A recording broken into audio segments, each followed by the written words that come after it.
more choices.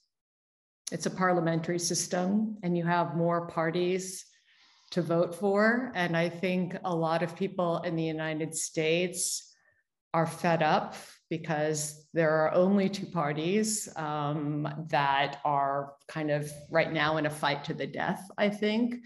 And they don't have any choice. And here, for better and for worse, you've got the Linke Partei, the left party that was founded in former East Germany. You've got the Green Party, which is very strong now. You've got the FDP, the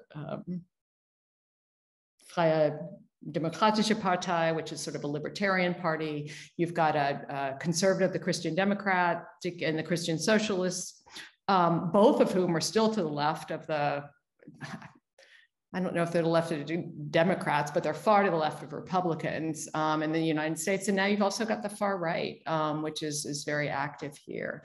And all of those parties have to get 5% of the vote, but it gives people a lot more options. And I think when you know that your party, if you're voting for a smaller party, if you know that your party can actually have an impact on the government, then you're much more motivated to turn out to vote than a lot of people. And I think a lot of the reason that people don't vote in the States is because they don't feel like their interests are being represented.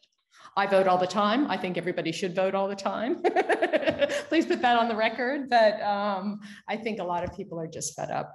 And that level, numbers have gone down in Germany. I think there's, the global world seems out of control. And I think a lot of people are frustrated with political systems in general, but not to the extent that they are in the States. And that's my theory, is that the multi-party system allows for more choice. The answer is pretty simple. In Germany, you're automatically registered to vote. Right, you don't have to go through this additional hoop of, going to some kind of public office and saying, "Hey, I want to be part of the electoral roll." You're automatically on the electoral roll. You receive a letter from the election authority saying, "Hey, there's an election coming up in 6 weeks. You can either, show up to the actual election, or you can vote by mail if you like."